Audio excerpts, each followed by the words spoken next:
Hey guys, and welcome back to the Stupid Stuff podcast. This is episode 28, and today I am here with Buddy. Welcome to Stupid Stuff. This is stupid. Indeed, it is. It has been quite a while since the last episode. Um, I, Because we're stupid. yeah, because I am always unprepared, I did not actually check to see how long ago the last upload was, but it was at least a month ago. And that was recorded like a month and a half before it came out. So it's been a fucking hot minute. Um, but yeah, so today, me and Buddy are going to be talking about this book I've been working on recently. Um, I, it I don't have a confirmed title for it yet, but at the moment I'm using the locked door just as the thing to refer to it as, pretty much, because it is very early in development. So I want to start off this episode by reading what I have written so far um, of the book. So this is going to be what I have of chapter 1 of The Locked Door. Do you have anything you want to say before I start reading? Really? Alright, here we go. Chapter 1. Det grabbed his drink, sat down at the bar, and took in his surroundings. The baristas moving from place to place, taking orders, making drinks, and squeezing the last batch of lemons for the summer season. Two students sat in a corner booth doing their homework, and a writer sat at the bar, clearly struggling with writer's block, hoping that if he drank enough coffee, the caffeine would magically put pen to paper. Then there was, of course, the all-encompassing sound of indistinct conversation one comes to expect from public places. It was that time of day when rush hour had already passed through, and the after-work crowd wouldn't come in for another hour or so. As Det took in his surroundings, he slowly drifted into daydreaming. The collection of sounds reminded him of his high school days. It was a simpler time, a time when life had a set schedule, a time when every day Det would meet up with his friends at the mess hall and play pen and paper RPGs. But alas, time moves on, and so must we. Eventually, Det's friends moved away and on with their lives, but Det never left town. He didn't explore the world to find himself on a hiking trail in the middle of butt-fuck nowhere. He has stayed in town content with his life and the people around him. He has everything he could want here. A few scattered collector's stores, assorted restaurants, a bookstore that seems to always have a sale going on, some neighborhoods on the outskirts, a couple of apartment buildings, and a cafe on the corner called the Weeping Leaf. The Weeping Leaf had been there for as long as anyone could remember. And then there's an abrupt cut to the next scene because I haven't finished the war dump yet. Thomas Exposition has not finished with this yet. So yeah, it just briefly cuts to the end of him daydreaming. So here we go. Behind him, he heard the bell above the door ring, snapping him back to reality, and he turned to see who had entered. He was a man of average build and height. He seemed to be way overdressed, wearing a queerly tailor-made black suit and tie, as well as a plain dress shirt and black pants with a belt and suspenders. He was exactly who Det was looking for. He watched intently as the man surveyed the room, then walked up to the bar and ordered the same drink as always, a triple shot espresso with 1 sugar and 2 creams. The man paid for his drink and walked over to his usual seat. As he sat down, he slowly breathed in the steam coming off of his coffee, and his shoulders slouched a bit as he seemed to relax. Det had been watching this guy for a couple weeks now. He comes in every day at the same time and always gets the same drink. But plenty of people do that. What makes this guy so special?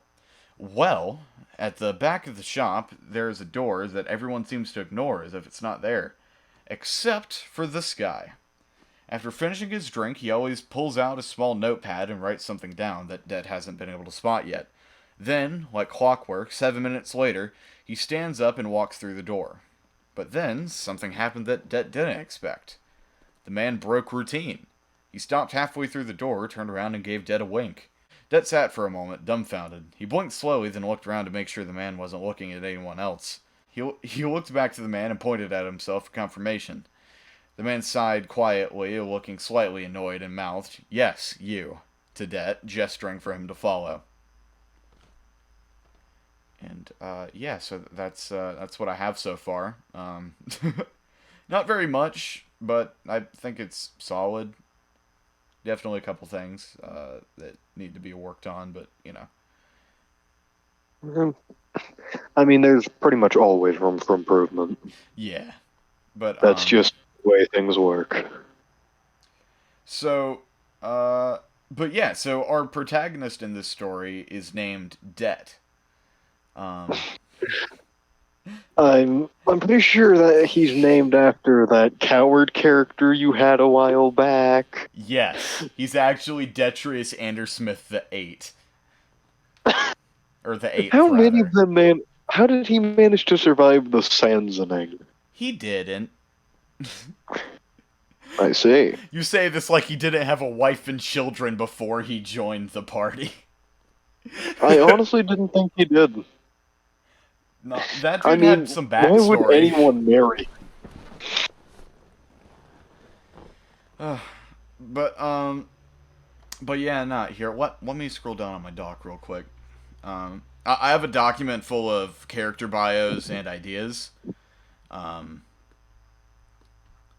and so here, there's actually a couple of different characters that I want to specifically talk about.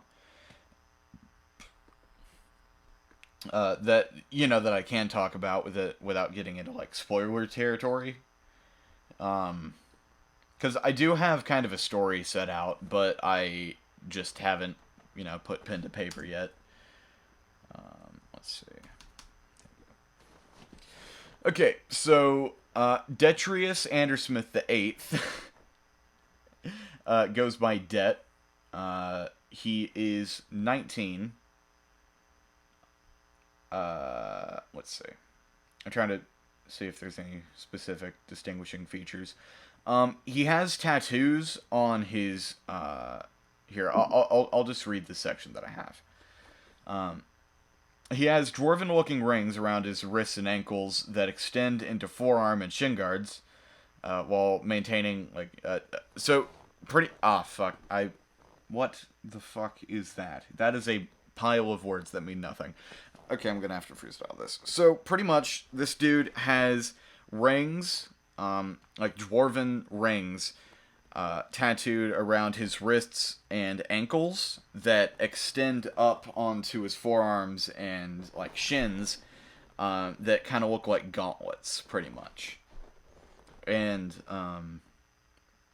so the whole thing with this is, ever since Detrius the First, which was the one that Sans killed, because I Yep. am because I am going to find a way to, because I've already kind of decided that Onward Donovan is going to just be Sans, like your character Sans, but Yes, he managed to shapeshift and but change his name. but he's also going to have but he's gonna have the insane longevity, Well, or yeah, insane because longevity, because no one is sure how, but he just doesn't die. he really just doesn't, because the whole Detrius the First thing is supposed to happen, like, when would that be? Like Well, let's see, that 600 was the years ago? Sansoning. Well, I remember in the second thing the second campaign we ended up doing, it was at least like 200 years had passed But it was still since the kind of that, Sansoning. like, medieval fantasy setting. Yeah, I mean, it was still Pathfinder, just that back then, or just that it was like 2 to 600. It was some hundreds of years later, Yeah, and he still ended up just somehow popping up out of nowhere. yeah. So the only real difference with Onward Donovan, which is Buddy's character, I don't know if I made that clear, but so Onward Donovan isn't a goblin, because originally this was going to be like a urban fantasy type thing, but I decided I don't want to have to deal with the implications of an urban fantasy setting.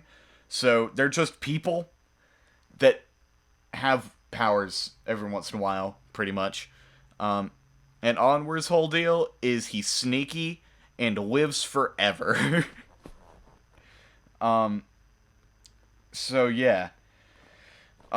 And so the whole deal with the rings around his wrists and ankles is because the way that Detrius Andersmith died was Onward Donovan, um, chained him to a wall in like a dungeon and left him to die. Okay, are we talking about like back during the Sansoning? Yeah, I'm talking about like when you killed Detrius during the Sansoning, when you left him No, the in the thing thing. was Detrius ended up running before the Sansoning occurred. Yes, and then you So found he him may not have. in the thing. I mean, I'm no, because it was his friend that ended up trapped in the room listening to Your Best Nightmare on No, endless loop. no, buddy, you killed his friend during the Sansoning. I remember specifically because he was in the bar. No, no, he wasn't. He had taken the party back to that secret base in the mountain thing, and he ended up getting stuck in there listening to the Flowey song "Your Best Nightmare" on permanent loop. No, cause wasn't the whole thing like so Detrius ran away and then uh Sans went after him. He was like, "Found you, you fucking coward," and then chained him to the wall and did the fucking Flowey thing.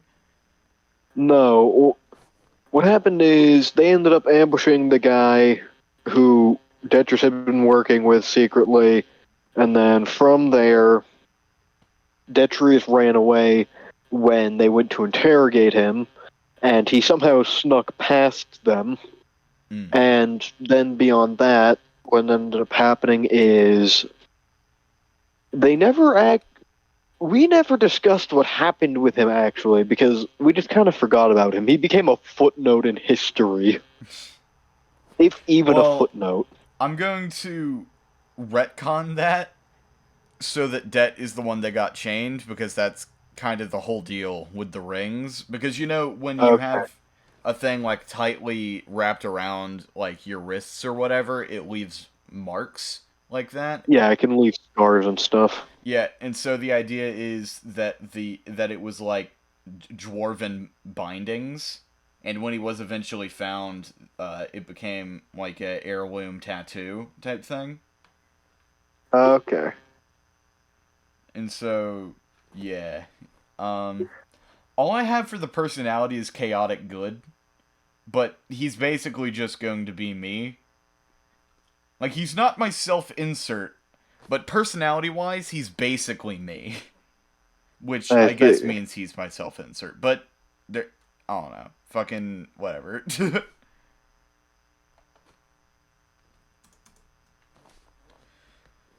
um, but yeah, let's see. I know I have a couple other characters on here that I want to talk about.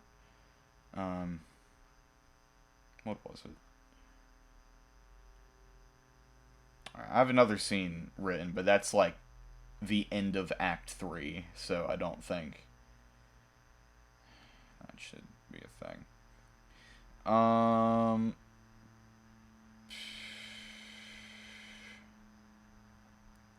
Where is it? Okay, so I have. Okay, I actually really like this character.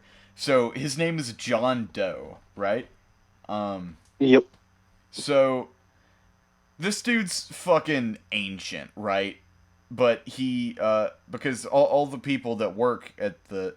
Okay, I just realized I've gone into this without explaining the setting whatsoever. Um, I mean, that's pretty much to be expected. This is our usual way of doing things. We okay, start like in the middle, and then we end up explaining and everything. then we explain up to the middle, and then we go to the end. Okay, so before I get into John Doe, I want to explain this place that has been mentioned, which is the Weeping Leaf. So the Weeping Leaf is a cafe, that's like on the corner of a block, pretty much. And so it's pretty standard. Just a few tables, couple bookshelves where people can like check out books and stuff. And then there's a bar where you can get like coffee and pastries or whatever the fuck you would get at a normal cafe.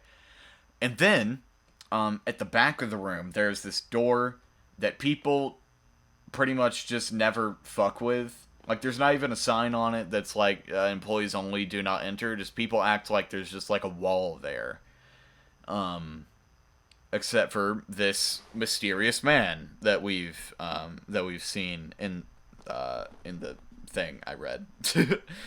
And so, pretty much, what is behind this door is a kind of short hallway. It's like, I would say 12 feet long, and there are four doors, like four sets of double doors, that they all open into rooms that should not be able to fit within the building, right? So, room one is pretty much.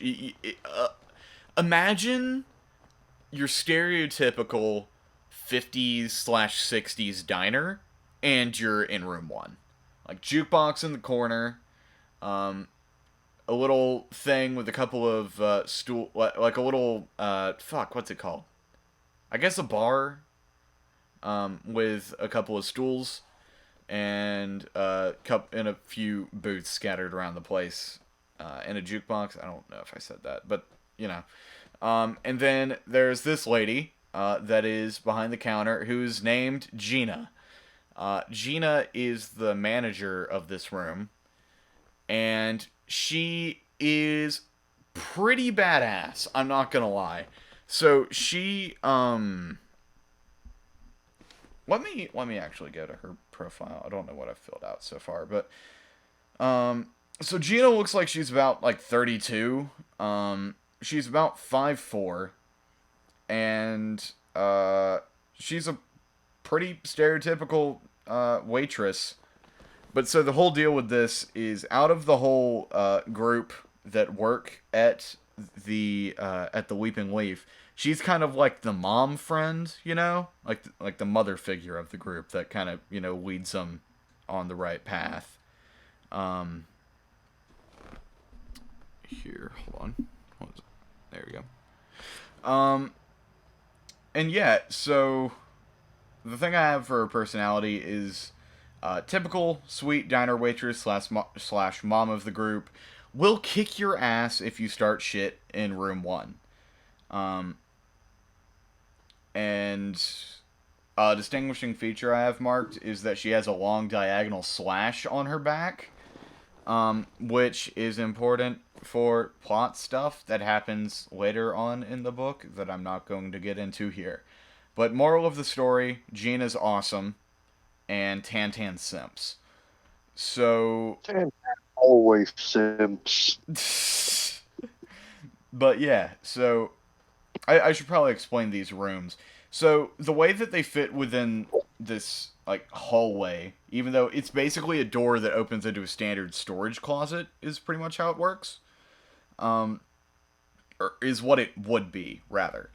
But so there's a little mechanism in the door handle where if the door is unlocked on the inside, when the door handle is turned, um, it kind I don't know the exact mechanics of it, but it basically opens a portal that's seamless, so it just looks like a normal doorway, pretty much. But if say you were to walk the door, um, and somebody tried to like break into the room by like kicking the doors in, it would just open into like a storage closet,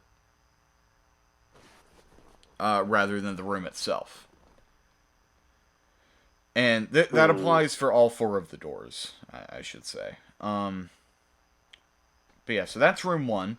Then in room two, it's a pretty standard pub, honestly.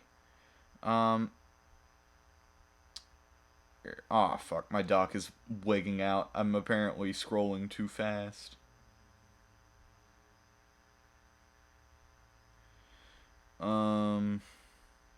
Where is we? Okay, so when you enter the room, you kind of it's definitely a bit larger than room one. So it has a stage in the middle that's kind of it's a couple steps up, so you have to walk up to it. There's a couple speakers and a stool and a microphone, and that's pretty much it. And then there are chairs surrounding it, like facing towards the stage, and this is kind of in the middle of the room. And then off to the left, there is a wall with a few boots with little bonsai trees on them, because bonsai trees are aesthetic as fuck, and I like them. And on the back wall is basically just a giant bookshelf. It's full of books, and you can just like read them, and it's cool. And then on the right wall, there is the actual bar. Um, and so at this bar, you will meet the manager of room 2, Tan Tan. So, Tan Tan is Tan Tan. That pretty much explains it. Um, is personality quirk, I guess, is he believes that he is the most powerful being in the universe, but in reality, he is comparable to like a minor Greek god. So he's like nothing to trifle with, but he's not like a titan, you know? Um, Compared to the random shitter that isn't the most powerful, but does things that should be impossible. yeah, nah. Like, Anwar is definitely in the like top 5 most powerful characters in this series. Or in this book, And rather. he uses that power to just fuck around and find out. Pretty much. Um, so yeah, that's pretty much it for room 2. Pretty standard. And then we go to fuck, if my dock will load. Holy shit. Yes, we go to op fuck. So then we go to room 3. So and when you enter room 3, it's the walls are kind of made of like a black stone material, like a black brick, I guess would be a good way to describe it. Um, and so yeah, it's this big room that is made entirely of black brick with like decorations along the top and bottom of the walls where they like meet with the floor and ceiling. And in one corner, there's like a small stage with some chairs surrounding it, and then off to the left wall. So that corner is on the right wall, pretty much right in front of you when you enter the room, and then off to the left, there is a little walled off area that has the manager of room 3 in it, who is Tandu of Blecken, but he just goes by Tandu.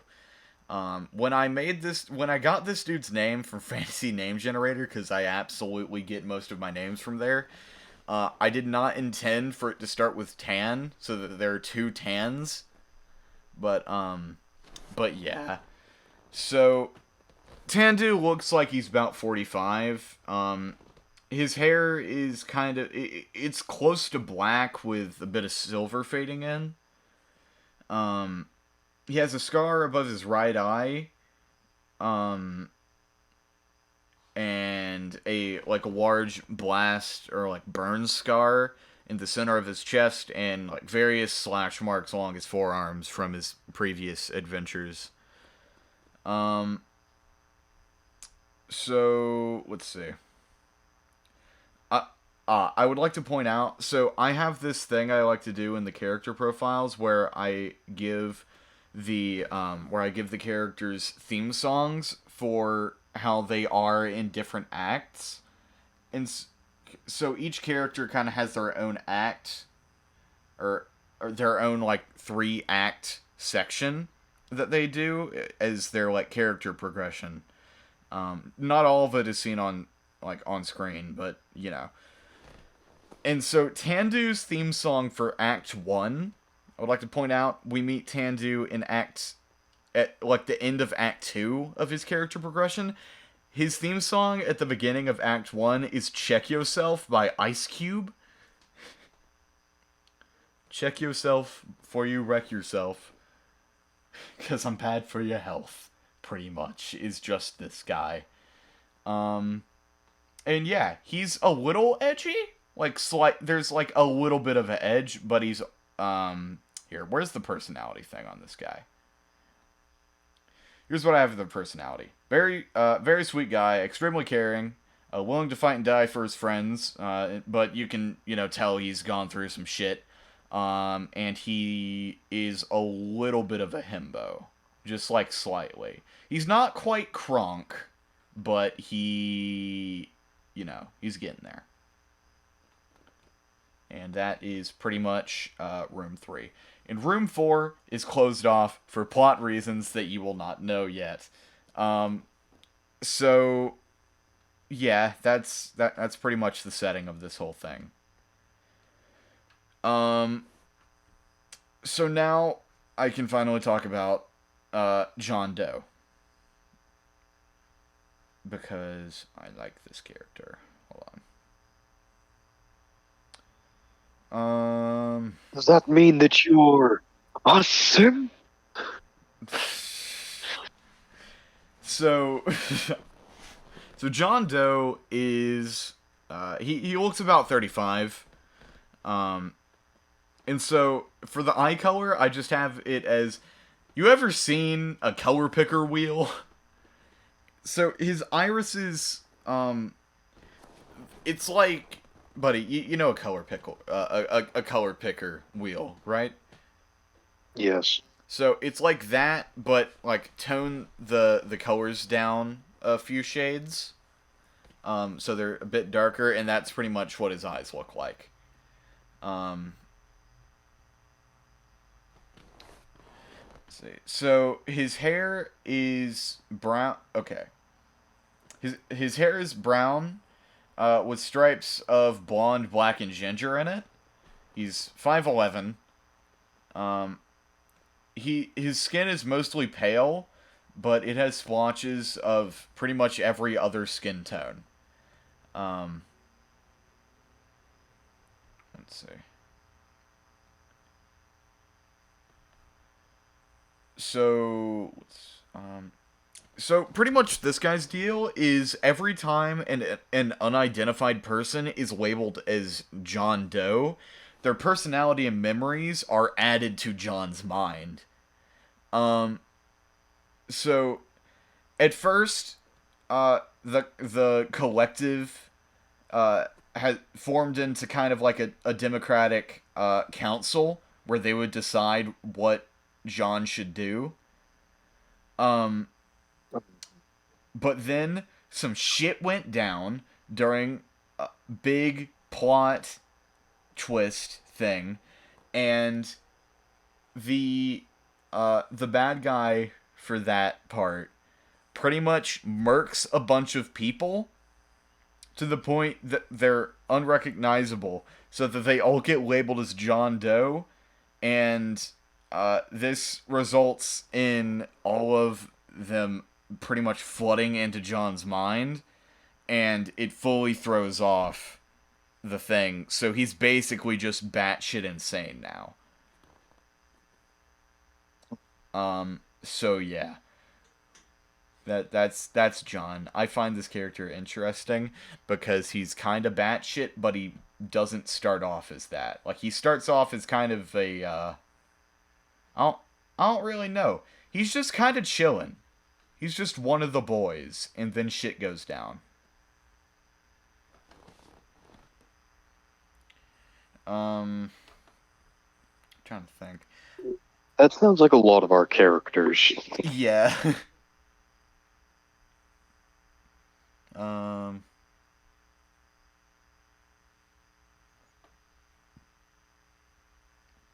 Okay.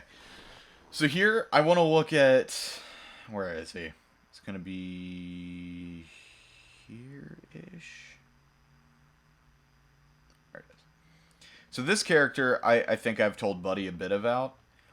So this guy's name is Brian Cooper Davison. This guy is probably my favorite character out of the entire cast. This guy, I love him. He's great. Because he's basically just DB Cooper, but I gave him a backstory and what happened after the heist.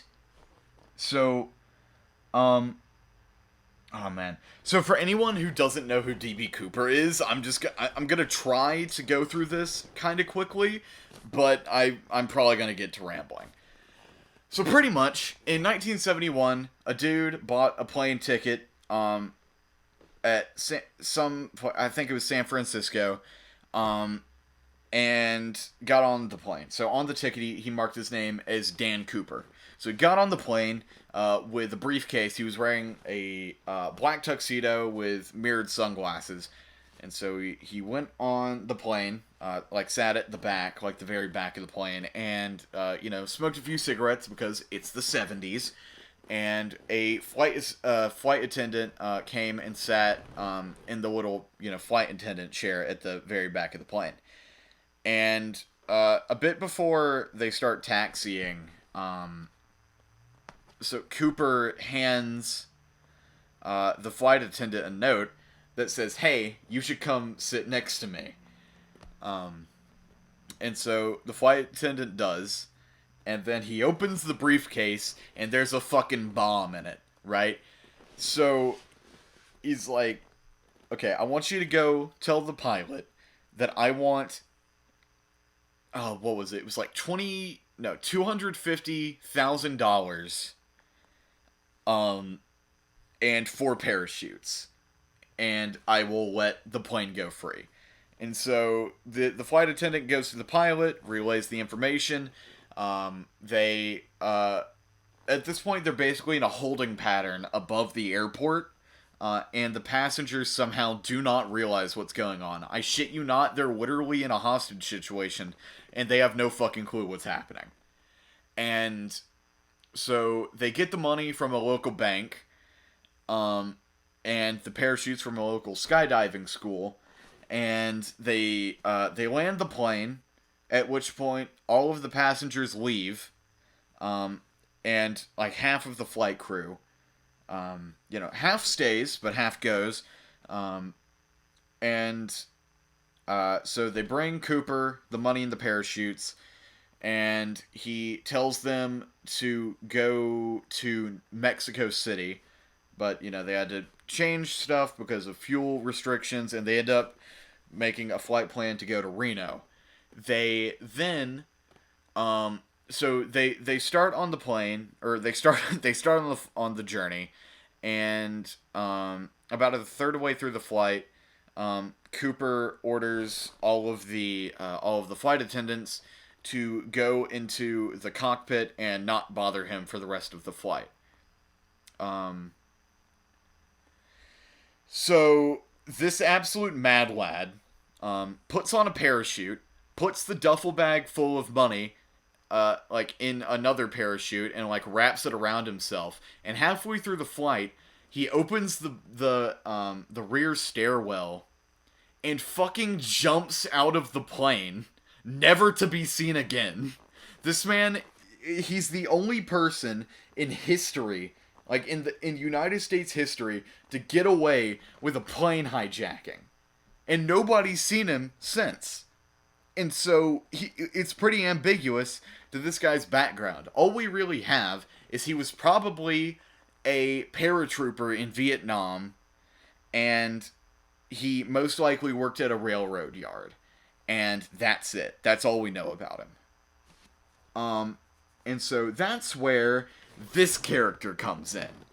So Brian C. Davison is DB Cooper's actual name. So I'm just gonna read this entire fucking story idea page because it's like a page and a half of it's good. I like it. So yeah, let's see. Do you have any questions before I get into this? Not really. Alright, so Brian lives in Delafield, Kentucky, and he works at Delafield Railroad Yard. Or at the... Well, that happens. Fuck it. Let me try that again. So Brian C. Davison, for all of his childhood, lived in Delafield, Kentucky. Um, and so he was doing pretty good until at a young age, he gets into a fight at school with a politician's kid and breaks the kid's arm on accident. After this, the politician ruins Brian's local reputation, resulting in him not being able to hold down a job later in life. After high school, he joins the Marines and serves as a paratrooper in Nam. When he comes home, his local reputation, combined with the stigma around soldiers after Vietnam, results in him not being able to find a job at all. He he takes to a life of crime and makes a meager living by shoplifting and stealing what he, sorry, rather, so shoplifting and then selling what he steals at a local pawn shop. That he doesn't know this, but that pawn shop is run by the local mob. Eventually, he hits the wrong store, and it turns out to be owned by members of the local mob. He gets spotted and has to run from the mob members. He gets trapped with his back to the wall in an alley and is forced to fight. Then beats the mob members and leaves them unconscious, being sure to set them in such a way that they wouldn't be too sore after they wake up. Because, he's a chill dude. So, and he even goes as far as to leave a note. It's like, sorry if I broke anything, fellas. And he dips, he goes to the pawn shop, and sells the stuff. And so while he's walking to the pawn shop, the mob members in the alley wake up and report Brian's appearance to HQ. HQ then reports his appearance to all branches, and by the time Brian gets to the shop, he is jumped by the owner and taken to the Mafia headquarters. Once there, he is greeted by the mob boss, a small charismatic man named Onward Donovan. Donovan. It's not too far. When you started slowing down, I kind of figured. Donovan tells Brian that he's impressed by his skills and appreciates his respect in leaving an apology note behind. To which Brian asks for the note back. Because, no evidence, bitch. Donovan tells Brian that if he does one job for him, all will be forgiven, and he will be invited to join the Mafia. But if he refuses, they'll beat the shit out of him and leave him on the street. In a comfortable position, so he's not too sore when he wakes up. A quote from the a quote from the mob boss. We'll have to leave you in the street, and well, wouldn't that be a crummy juncture? Do you want that? Do you wish upon yourself to come into physical experience with a crummy juncture? Because I gotta warn you, my friendly from buddy guy pal, if you... no. I'm not gonna say the rest of the cop boss. It doesn't make sense in this situation. Oh, man. So, not having much of a choice, Brian accepts. Wait, what? Not having much of a choice, Brian accepts. Donovan slaps him on the back, and they start planning the job, which will later go on to be known as the D.B. Cooper job. See, I was about to say as Payday the Heist, but pretty sure that would be considered a ripoff. So yeah, pretty much he does the job and he gets away somehow. I'm not sure, because the IRL evidence from what happened, because the actual evidence in real life from what happened afterwards is that he because the parachute he took was a non-steerable parachute, so he would have just gone wherever the wind blew him, pretty much. And from the wind patterns from that day, and the terrain, it's likely that he landed directly in a river. Mind you, it was winter, and this dude was in just, standard office wear, pretty much. So he likely landed in the river, and then I'm gonna do something with that. But so he Yes, eventually, he so he does, probably survived. so he does survive, yeah. And then something happens. He ends up meeting back up with Donovan, um, and he's a member of the mafia for a while, pulling off some payday style hits. And then eventually he retires from his life of crime and moves into a little town called Renee. That is this nice little cafe that he found called the Leaping Leaf, and he's pretty much been hanging out there ever since. Uh, and a couple years into him staying or like hanging out at this place, an old friend shows up. This old friend is, of course, Onwer. Onwer. Fuck. So, so yeah, that's pretty much Brian D. Fuck. Oh man, I just brain farted real bad. That is Brian Cooper Davison, my favorite character, and the one that I have written the most for.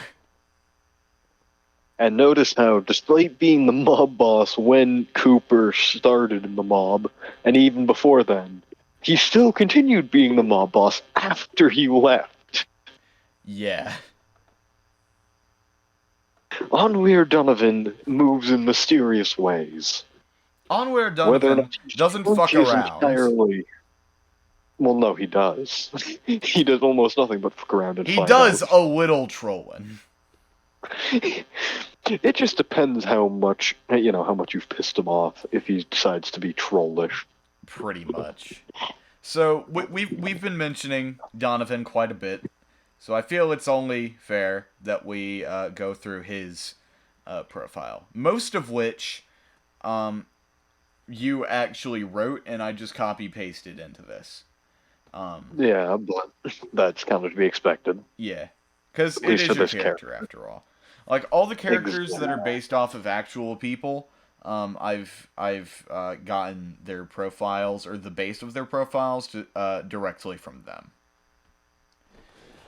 So Onward Donovan looks like he's about 28 or so. He has green eyes, like kind of dull but green eyes. Um, his hair is light brown and kind of uncombed, like fashionably messy type thing. He's 5'2", because, little goblin. Although not actually a goblin, he's just, short. Yeah, he has a big slash across his torso. I'm not sure what that's going to be from, but, it'll work. One does one does not simply question Onweir Donovan. Yeah. And so, here's the personality written directly by Buddy. Memes all day, every day, unless you threaten one of two things: his stuff or any friends he might have. Then he goes for memes like diddly darn snap your neck or 28 stab wounds. I stabbed him 37 times in the chest, and I must ask you a question. In the extras section, he has 37 knives hidden on him at all times, along with axe, in case the knives don't do enough damage. He keeps a comically small alarm clock in his inner suit jacket at all times.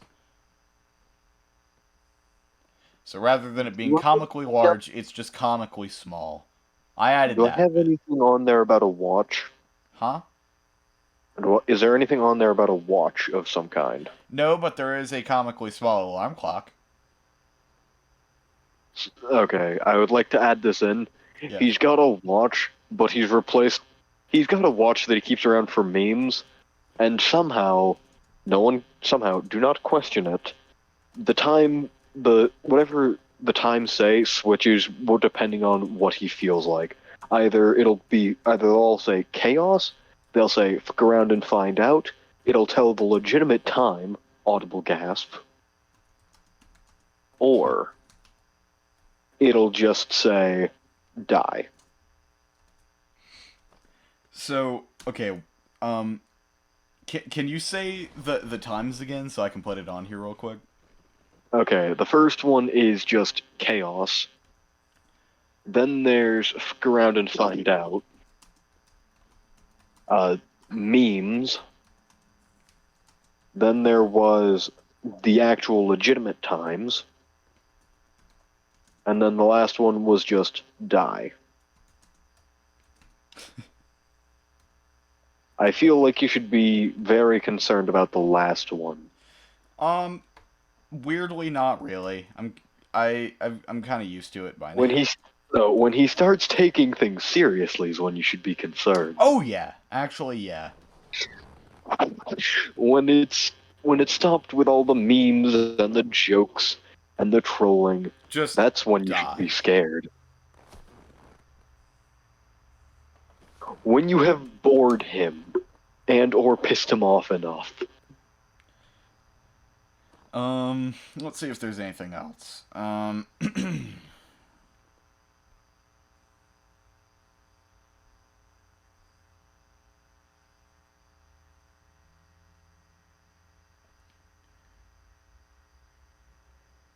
Okay, so in the story ideas, I have a verse from Joker and the Thief that I thought kind of fit his personality.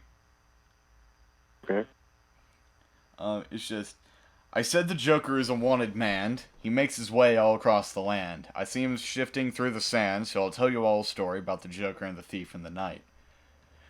They're always laughing in the mist of power, always living in the final hour. There is always sweet and sour, so we're not going home.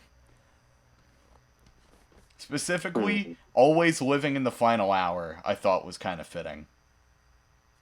Well, yes, because despite what anyone may want to say or think, you will almost never be rid of him. Yeah. Also, Yalda Vidov, because it's an absolute fucking clusterfuck. I'm gonna put it on screen right now, actually. That is, hold on, how many apostrophes is that? Let me count it. 6 apostrophes! It's a 2-word sentence! Brings me pain. Oh, and then the last thing I have in the story ideas bit is because I'm going to, if it kills me, I'm going to adapt every section of this copy pasta into actual dialogue. Hey there, buddy, chum, Oh, you pal, want me to friend, fund the buddy, copy pal, pasta? chum, friend, fella, feller, butter, amigo, pal, buddy, friend, chummy, chum, chum, pal. I don't mean to be rude, my friend, pal, home slice, bread slice dog, but I gotta warn you, if you take one more diddly darn step right there, I'm gonna have to diddly darn snap your neck. And wowza, wouldn't that be a crummy juncture, huh? Do you want that? Do you I wish will. upon yourself the physical experience of a crummy juncture? Because friend, because friend, buddy, chum, friend, chum, pally, pal, chum, friend. If you keep this up, well, gosh diddly darn, I might just have to get not so friendly with you, my friendly friend, pal, friend, buddy, chum, pally, friend, chum, pal, buddy. You did it wrong. Hey there, buddy, chum, pal, friend, buddy, pal, chum, bud, friend, fella, brother, amigo, pal, buddy, friend, chummy, chum, pal. I don't mean to be rude, my friend, pal, home slash bread slash dog, but I gotta warn you, if you take one more diddly darn step right there, then I'm gonna have to diddly darn snap your neck, and wowza, wouldn't that be a crummy juncture, huh? Do you want that? Do you wish upon yourself to come to physical experience with a crummy juncture? Because friend, buddy, chum, friend, chum, pally, pal, chum, friend, if you keep this up, well, gosh, diddly darn, I just might have to get not so friendly with you, my friendly friend, friend, pal, friend, buddy, chum, pally, friend, chum, buddy.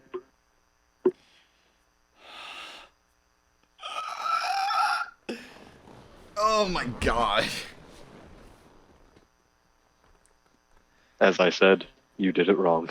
Oh man. Here, let me look through these characters and see if there's anything else. Or anyone else, rather.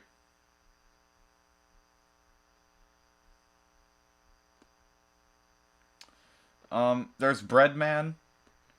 His name was originally Hayden, but he legally changed his name to Bread Man. Um, yeah, he's pretty much just the delivery man for the Leaping Leaf.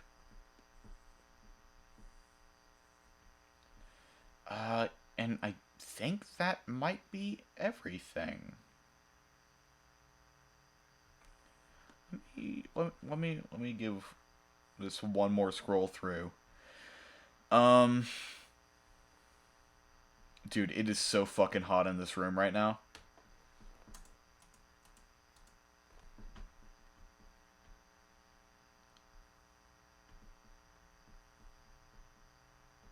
Hmm. Okay. I do have a couple of characters that are interesting. So Idril the Strong-Minded is Idril is pretty much the god of all knowledge, but not in the way that the god of all knowledge is usually portrayed, where they have knowledge of everything at like of all time, pretty much. So like he starts off knowing the basics of everything, but over the millennia, he studied, and now like there are quite a few topics that he knows to mastery, but that does not mean that he knows literally everything. He just has a basic understanding of everything, pretty much. Um, because of this, he's very smug and craves conversation. Um, Whenever he's in the cafe, he generally hangs out around Tandu. So he's usually in there with in room 3 with Donovan and Brian. Um, and a specific character trait about him is he is friends with Yudi. So Yudi the musical is the god of bards. Um, so she looks like she's 21. She's 5'4". Let's see. She has a scar along her throat. From an incident again tied to plot. That left her mute. Bumblebee type shit, pretty much. And so here. For clothes, I have it as a tux, black suspenders, black bow tie, and like dark 1700s like pilgrim style buckle shoes, because buckle shoes. Um, let's see. So, all right, story ideas. I have it as so because of her loss. But because she has lost her voice, she had to develop a new way to communicate. Um, so she developed sonomancy, which is pretty much like when she plays music, the notes telepathically say what she wants to say directly to the person she is talking to. So to anyone listening in, it just sounds like normal music, but to the person she's trying to communicate to, it sounds like speech, pretty much. So yeah, that's pretty much that. I don't think there's really anything else unless. Um, I am working on a Pantheon, but I need to get some more. How are you gonna fill it out with the random weirdness that occurs? I'm gonna fill out the Pantheon with random gods from random religions. Just the ones that kind of work in the setting, you know? Hmm. You Hopefully. should put at least one Norse one in there because alcohol. Oh, yeah, most definitely. I'm mostly going for, like, really, like, mega ancient religions. But also, I think there's a couple. Like, there's a Roman one and a Greek one, but I also have one from. What was that? There's one that's Celtic. There's one that's from a civilization that was around in 1200 BC. I don't remember exactly the name of it, but I just know that that's a thing. What's the deity? Gad, Gad. GAD? Yeah, they're a god of fortune. Huh. Is that where the EGAD thing or whatever came from? Perhaps I don't know what I don't egad know. means. People get a lot of weird things. Apparently, goodbye came from someone abbreviating the phrase "God be with ye," and they changed it to "God be," and then Y, and then ye, like the letter B between Good them. boy. So it was good B. It was God space B, God like the letter be. B, God be. space ye. No, it was God space B space W space ye. So God be with ye. Huh. And so people kept abbreviating it until eventually they turned it into goodbye. Huh. Well, that's a thing.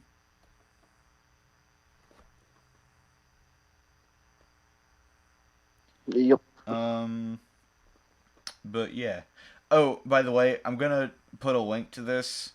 Um, or I might put in a clip. Here. If I do, it'll happen now. But yeah. So I'll put a link to the video in the comments or the description. So check down there. But so, Also, buddy, if have you're you if you're ever gonna be, seen? Have you have ever you ever seen seen what? the legendary New York City A Train sax battle of 2013? No. However, if you're going to steal a Celtic deity, I Yeah. think you should probably go for the Lord of the Dance. Yeah. Well, I'm doing more than one per religion, so I'm gonna try to get some more Celtic ones. I also want that one dude that died, or that like killed someone after they died. I want that to be a person, 'cause that would be badass. Let's see, what's the name of this Celtic god? Let me check. Um, Vesuna, I think is how that's pronounced. The Celtic god worshipped in Roman Gaul. She was likely considered a giver of prosperity, abundance, and good fortune, is what I have as What was that. the name? Vesuna, Vesunna. Huh.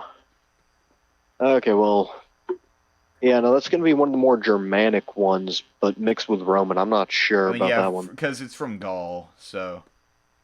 Yeah, Oh, and then there's Gaul just was just straight up basically Fortuna, all the. Yeah, which is, Fortuna. Which one's that? it's a Greek What? god. Oh, No. it's the Roman version of the Greek Oh, goddess Tyke. Tyche. Yeah, Yeah, Tyke, Tyche.